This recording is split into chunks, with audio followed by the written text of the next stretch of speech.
Diálogo ANEP-Gobierno. ¿Es posible? Esto hablaremos en República.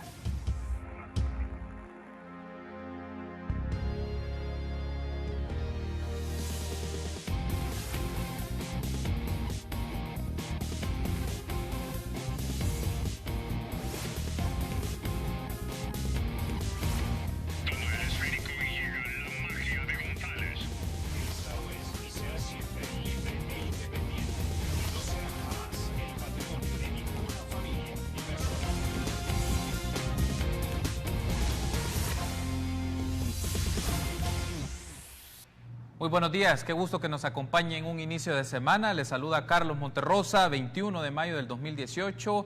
En esta ocasión vamos a hablar un poco sobre si se retoma el diálogo entre la empresa privada, la ANEP, y el gobierno. Y para eso es un gusto saludar a Luis Cardenal, presidente de la ANEP, que me acompaña esta mañana en República. Bienvenido, Luis, qué gusto saludarlo. Muchísimas gracias, muy buenos días y muy buenos días a los estimados televidentes. Gracias por estar conmigo esta mañana y empecemos un poco con esto. Hace una semana la ANEP se reúne con el vicepresidente y secretario técnico de la presidencia, Óscar Ortiz, y la pregunta obligada en esto es, Luis, ¿por qué retomar el diálogo en el último año de gestión del gobierno? Porque la urgencia de resolver los problemas nacionales no puede estar esperando a que llegue un nuevo gobierno y requiere de la mejor buena voluntad de todas las partes para empezar a trabajar en las soluciones que el país necesita.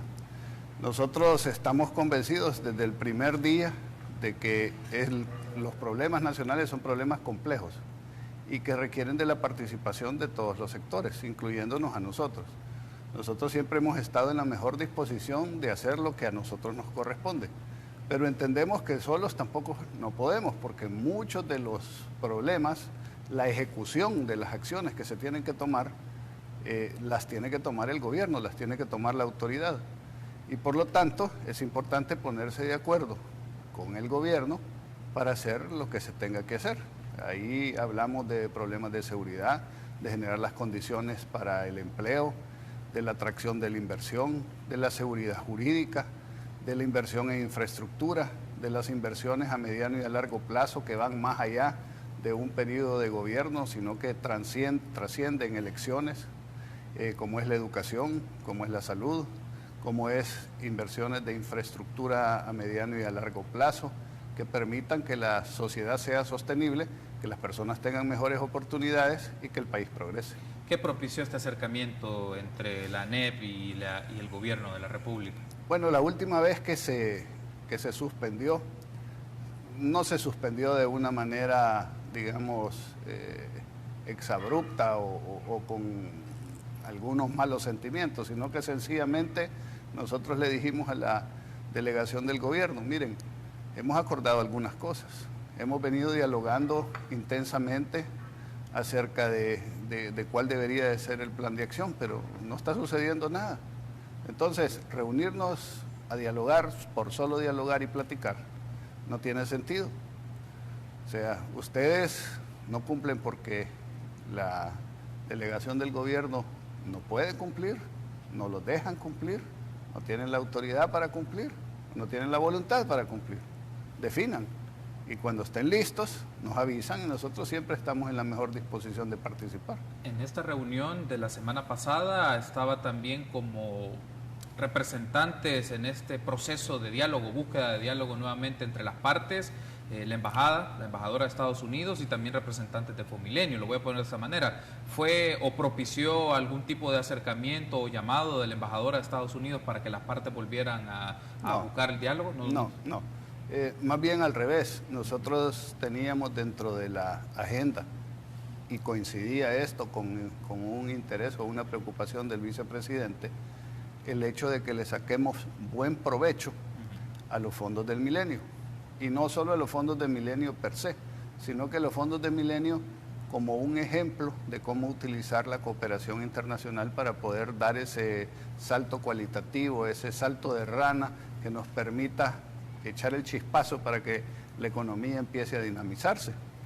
En este caso particular, en estos momentos es un estado crítico en que se encuentra la situación de Fomilenio, porque de no cumplirse con los plazos y con lo establecido en el tratado internacional, Fomilenio podría irse del país.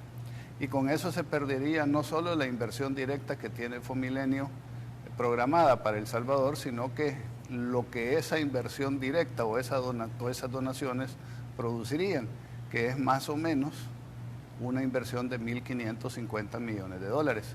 Nada despreciable, y que en un país como el nuestro, donde hay tantas necesidades y tan pocos recursos, no deberíamos de cometer la torpeza de dejar que esos recursos se pierdan.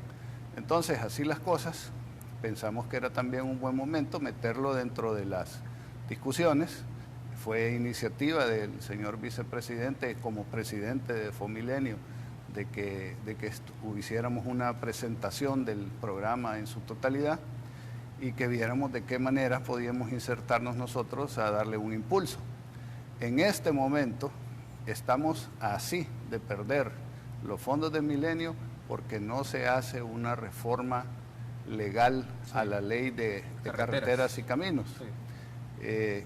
De no hacerse, entonces se pierde la posibilidad de recursos para la primera APP, a socios públicos privados, un proyecto de APP. Y quiero hacer tal vez una acotación, una aclaratoria. Salieron como 8 proyectos de APP, algunos mucho más relevantes, importantes y de mayor impacto. Por ejemplo, uno muy viable, la ampliación y modernización del aeropuerto. Es una ventaja comparativa y competitiva que tuvimos durante muchos años, que el aeropuerto de El Salvador era el mejor aeropuerto de Centroamérica. Pero lo dejamos ir decayendo y poco a poco otros países empezaron a invertir y nos están quitando ese liderazgo, o ya nos lo quitaron.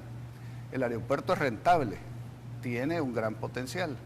Entonces se propuso y se gastó como $290,000 en un estudio para ver qué se podía hacer como una forma de APP para la ampliación y modernización del aeropuerto. Casi terminando el estudio, el gobierno toma la decisión de decir, no, el aeropuerto no. Había otro proyecto de generación de energía limpia, eólica, por turbinas de aire. Después de contratar al experto y hacer estudios, vino CEL y dijo, no, nosotros no estamos dispuestos a entregar la generación de energía, y el proyecto se perdió. Y así se fueron perdiendo casi todos los 8 proyectos o las 8 propuestas de proyectos que debían. Y solo queda de iluminación y videovigilancia de 140 kilómetros de una carretera. Y con lo que se necesita Estados Unidos es demostrar la voluntad que quieren hacerlo. Y esa voluntad política, no digo solo del gobierno, sino de todos los partidos, está en riesgo porque no quieren modificar la ley, porque creen que las alcaldías se quedarían sin recursos o sin los recursos que reciben ahorita por los anuncios que hay en las vías públicas. Al analizar esto, nos llevamos la sorpresa de que en realidad ahorita cobrar por cualquier anuncio en la vía pública, quien sea que lo haga, está violando la ley. Y la modificación de la ley lo que vendría a hacer es a regular esto. Entonces lo que nosotros estamos proponiendo, impulsando, es decirles, miren, pongámonos de acuerdo, hagamos una buena ley, hagamos una reforma, legalicemos lo que ya se está haciendo de una manera ordenada y saquemos adelante el proyecto de Fomilenio. Porque si se pierde Fomilenio, no es solo que vamos a perder el dinero, vamos a perder la reputación como país de que somos un lugar en donde se puede confiar que lo que uno firma se cumple. Hay un aspecto aquí que me llama la atención sobre estas reformas legales al artículo 26 de la Ley de Carreteras y Caminos Vecinales, ya que lo ha mencionado.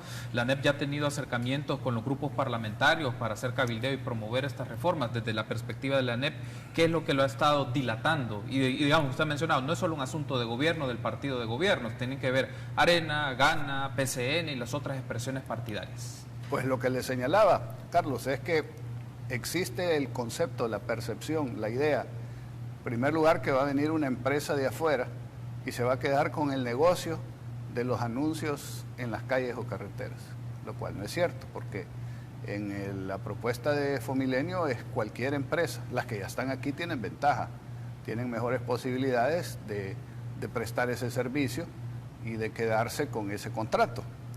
Pero quizás el mayor temor existe en todos los partidos a través de sus municipalidades, de sus alcaldes, porque los alcaldes reciben, especialmente algunas alcaldías que no tienen otros ingresos, pero inclusive las alcaldías grandes del Gran San Salvador, creo que San Salvador recibe ingresos mensuales de cerca de $700,000 de cobros que hace por las vallas y los anuncios, los MUPIs y todo eso.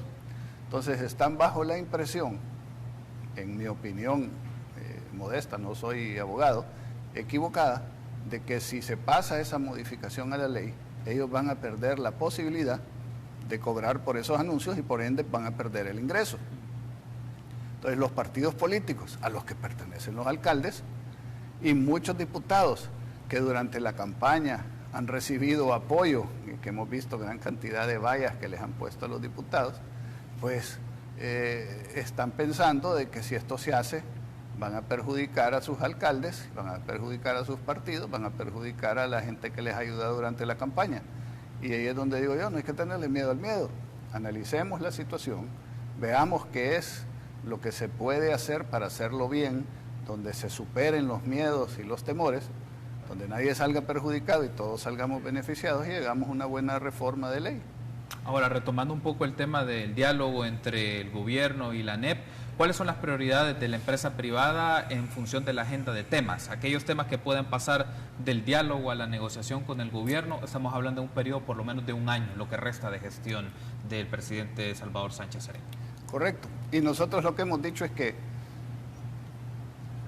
las elecciones, o sea, los políticos no deberían de pensar en las próximas elecciones, deberían de pensar en las próximas generaciones. Que los proyectos políticos, la inversión pública, debería estar no solo orientada a ver qué resultado o rédito electoral voy a recibir yo, sino a ver qué beneficio va a recibir la gente. Y que deberíamos de pensar en que para construir algo que valga la pena, para construir un mejor país, nosotros alguien debe de sentar las bases, el otro tiene que construir el sótano, el otro tiene que construir el primer piso, y el segundo y el tercero hasta que el edificio esté terminado. Pero aquí pareciera que creemos que bueno, yo voy a hacerlo todo, y si no lo hago todo, que no lo haga el otro. Y las competencias electorales ya no se vuelven a ver quién es el mejor, quién es el que tiene la mejor propuesta, la mejor solución, sino a ver quién es el menos malo.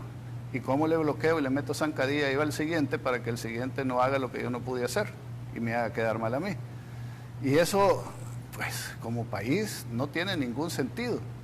Yo creo que la competencia debería ser quien tiene las mejores ideas, las mejores propuestas, tiene los mejores equipos, quien tiene la mejor o la más buena voluntad para sacar adelante las cosas.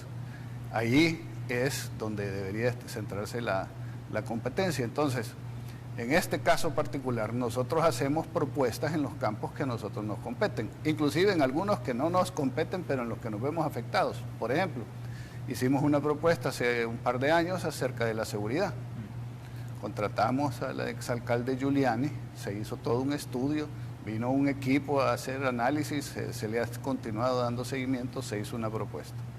Lamentablemente, por diversas razones, que podemos hablar o no de ellas, el gobierno hizo caso omiso de esa propuesta y no la tomó en cuenta. El año pasado, nosotros dijimos, ¿cuál es el segundo? Son dos problemas principales que le afectan a la gente. Y nosotros, como empresarios, porque hay que entender bien que el empresario, para tener éxito, lo que tiene que hacer es prestar un servicio, dar un producto que le satisfaga la necesidad a la población. Tenemos nosotros que estar en sintonía con lo que la gente necesita y requiere. Dos problemas afectan a la gente: seguridad y empleo. Ya habíamos dado la de la seguridad, entonces ahora damos el del empleo. Y el año pasado empezamos diciendo, miren, para generar empleo hay que traer inversión. Y para traer inversión se requieren ciertas condiciones mínimas, básicas, indispensables para que la inversión venga. Porque la inversión la enamoran en todos lados, en todos los países del mundo. Y aquí, al inversionista, al empresario, lo maltratamos. Lo acusamos, le cambiamos las reglas de juego, les aumentamos los impuestos, les irrespetamos los contratos, les hacemos manifestaciones, se les insulta, son los malos de la película. Entonces la inversión no viene. Hay ciertas condiciones indispensables para que eso se dé. Y las propusimos el año pasado: la seguridad jurídica, el que no cambien las reglas de juego, el que exista menos tramitología, el que el Estado funcione de manera eficiente, en que los recursos se inviertan de manera inteligente, con prioridades y calendarios, la transparencia, la rendición de cuentas, etc. Este año les estamos proponiendo nosotros el siguiente paso, y es que estamos convencidos de que la mayor riqueza que tiene El Salvador es su gente, y que ahora debemos de invertir en nuestra gente.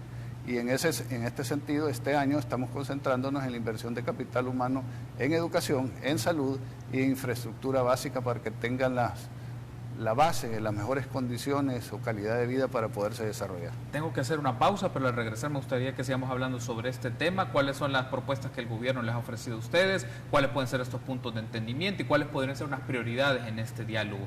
Pero antes de irnos a la pausa, te contamos que en Decameron también disfrutamos de la pasión del fútbol y queremos compartirlo contigo. Haz tu precompra entre el 1 y el 31 de mayo y participa en la rifa de 2 paquetes dobles a Cartagena de Indias y San Andrés en Colombia. No te quedes fuera de esta gran fiesta porque en Decameron lo mereces todo. Reserva ya al 2209-3000. Pausa, regresamos.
Gracias por seguir junto a nosotros en República. Continuamos platicando con Luis Cardenal, presidente de la ANEP. En este momento vamos a escuchar declaraciones que ofreció el vicepresidente de la República y secretario técnico de la presidencia, Óscar Ortiz, en función de los temas que el gobierno piensa retomar de la propuesta de ANEP. Escuchamos las declaraciones del vicepresidente y regresamos con las reacciones del invitado. Yo creo que toda la relación que hemos tenido entre el sector público y el sector privado es constructiva. Hay cosas que han avanzado, otras cosas no. Hemos tratado de retomar aquellos puntos de interés del sector privado, como son el tema de aduanas, que es importante, simplificación de trámites, que son importantes, dinamizar la inversión pública y privada, que son importantes, y de cómo mejorar el clima de negocios. Lo que hemos dicho es que en mi calidad de vicepresidente y secretario técnico y ahora presidente de la Junta Directiva de Fomilenio, estamos totalmente abiertos a mantener un nivel de comunicación fluida, dinámica y constructiva con el sector privado. Lo hemos tenido ahora con el sector de construcción a través de Casalco, estamos trabajando también con el sector financiero a través de Avanza, estamos trabajando también con otros sectores que tienen que ver con la exportación. Ahí tenemos entonces las declaraciones de Óscar Ortiz, vicepresidente de la República, también secretario técnico y también preside la Junta Directiva de Fomilenio. Entonces, digamos, en una persona radican tres mecanismos de toma de decisión o algunos recursos importantes para tomar decisiones. Él mencionaba aduana, simplificación de trámites, clima de negocios como algunos de los aspectos. Estos son los temas prioritarios para ANEP en este último año, además del de Fomilenio que ya hablamos en el bloque anterior, Luis. Bueno, son temas importantes, pero son manifestaciones de problemas más serios. O sea, ¿por qué se dan los problemas en aduana? Porque se tiene una visión equivocada de que el empresario es el delincuente al que hay que tener controlado y no facilitar el libre comercio de productos, personas y mercaderías a nivel regional. Entonces, se buscan mecanismos en los cuales se hacen más engorrosos los procesos y por eso tenemos a veces filas hasta de 30 kilómetros de furgones tratando de entrar o de salir, lo cual nos vuelve menos competitivos y menos atractivos a la inversión. El problema de fondo es una visión de qué es lo que se tiene que hacer como país para poder ser competitivos y atraer la inversión extranjera y generar más empleo y más desarrollo. Las manifestaciones de esas visiones es la aplicación equivocada de políticas públicas. Nosotros agradecemos al señor vicepresidente el hecho de que se esté tomando por diversas razones, algunas de ellas políticas, se esté tomando el trabajo de tratar de sacar adelante y de resolver esta situación de la mejor manera posible. Pero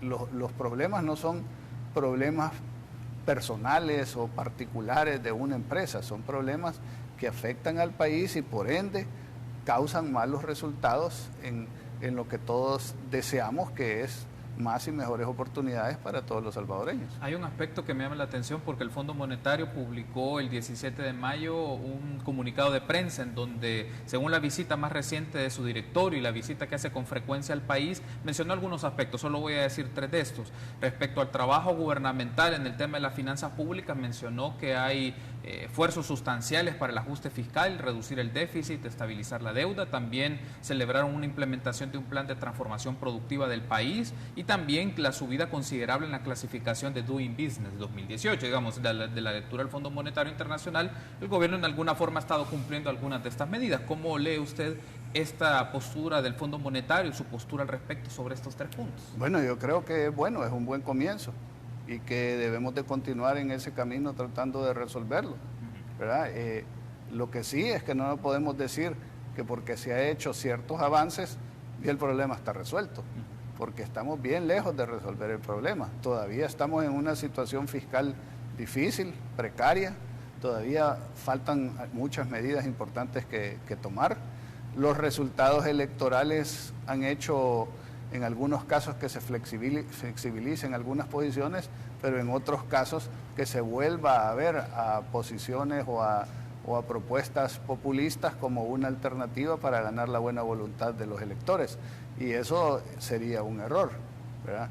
No estamos hablando de abandonar programas sociales porque creemos en que es importante que el Estado sea solidario y subsidiario cuando es requerido, pero lo que sí creemos es que teniendo pocos recursos, no podemos darnos el lujo de malutilizarlos. Una de las propuestas que estamos analizando nosotros ahí en el ENADE es, miren, se gastan cerca de 300 o 400 millones de dólares en subsidios al año. En 5 años son 1.500 millones de dólares o 1.800 millones de dólares. Sería si se gasta en eso.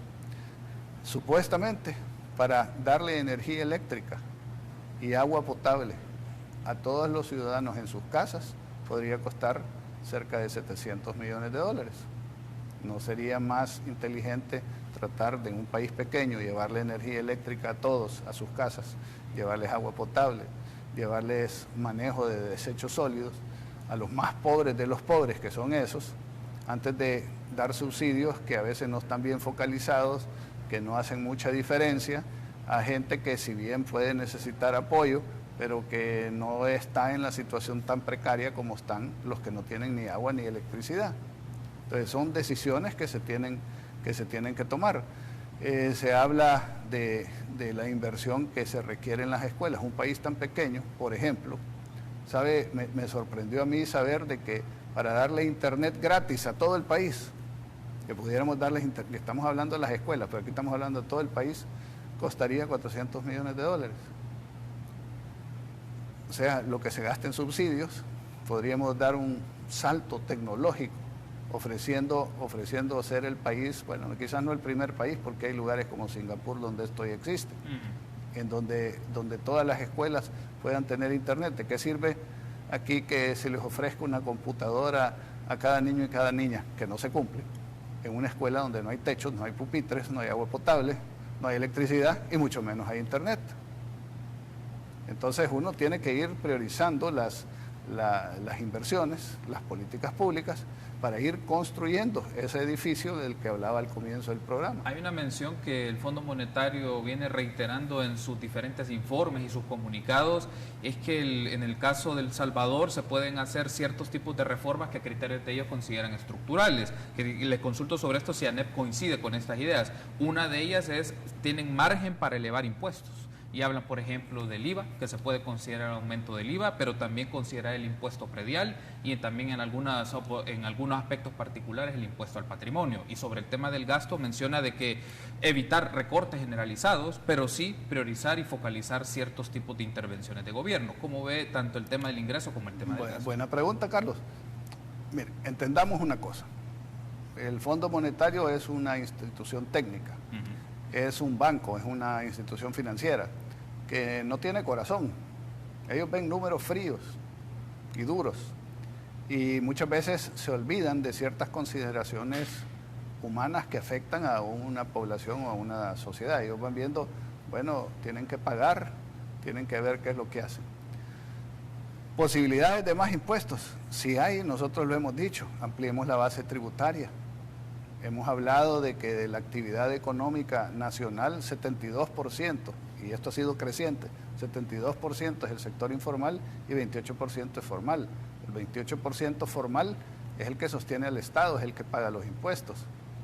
Y creemos nosotros que en ese 72 habrá mucha gente que será una vendedora con una canasta, serán micronegocios, negocios de supervivencia, etcétera. Pero dentro de ese 72% hay una buena cantidad de gente que está ganando buena cantidad de dinero y que no está pagando nada, ni está contribuyendo en nada y que debería de buscarse por ahí cómo cobrarles. Otra manera de recibir más impuestos es haciendo que la economía crezca y poniendo más impuestos a los que ya pagan sin tener las condiciones para traer inversión y que la economía crezca. Lo que se está haciendo es deprimiendo la economía y cada vez, aunque se suban los impuestos, van a recibirse menos, porque menos gente va a ser rentable y menos gente va a seguir en el sector formal y se van a ir al sector informal. Entonces, algunas de estas propuestas que hace el Fondo Monetario, en nuestra opinión, deben de ser mejor enfocadas, deben de ser mejor pensadas, no de esa manera, digamos, tan fría y calculadora. Se hacen algunas propuestas, por ejemplo, el impuesto al patrimonio. Aquí había impuesto al patrimonio y se quitó. ¿Por qué? Porque se cobraba muy poco, costaba mucho cobrarlo y además es un impuesto que a nivel mundial está empezando a ser retirado porque ya se vio que trae pocos beneficios y trae bastantes perjuicios porque aleja la inversión. ¿Qué es un impuesto al patrimonio? Usted ya ahorró y con lo que usted ahorró logró comprar una casa y esa casa es su patrimonio. Entonces, además de los impuestos que le cobran a sus ingresos, a sus salarios, a sus dividendos, si tiene dividendos, de los 62 impuestos que le cobran en todas las cosas que compran, los impuestos a la gasolina, los impuestos que le cobra la alcaldía, etcétera, voy a venir y le voy a cobrar por el valor de algo que usted ya pagó. Es como que usted vuelva en quién sabe cuántos años, dependiendo del impuesto que le pongan. Si le ponen un impuesto del 5%, que tal vez es exagerado, pero significaría que en 20 años usted vuelve a comprar su casa. Entonces, ¿qué es lo que haría la gente? La gente lo que dice es, ¿para qué voy a comprar y voy a tener cosas? Mejor alquilo. ¿Verdad? Y entonces, ¿eso qué hace? Frena la inversión, frena el arraigo que tiene la gente en su país y a la larga el país sale perjudicado. ¿Es esa una solución? Suena bonita políticamente decirle, a los que tienen algo, a los que tienen un patrimonio, que suena importante, a eso les vamos a cobrar. Entonces, políticamente, electoralmente suena bien para las bases de un montón de gente que a veces no le gusta ver ojos bonitos en cara ajena, o no le gusta, siempre dicen, miren, el impuesto se lo vamos a cobrar al otro, pues no me lo cobren a mí, o la ley aplíquensela a aquel, pero a mí no. Entonces, ese tipo de propuestas creo yo que hay que analizarlas con profundidad, con argumentos y lo que no funciona hay que rechazarlo. Bueno, quiero darle las gracias por haberme acompañado, Luis. Espero que nos volvamos a encontrar y seguir discutiendo otros temas que tienen que ver con la economía, el rol de la empresa privada y los acercamientos que se pueden tener con el gobierno. Gracias por haberme acompañado. Muchísimas gracias, Carlos, y muy buenos días a los estimados televidentes. Gracias por haberme acompañado. Permítanos una pausa, continuamos con más entrevistas.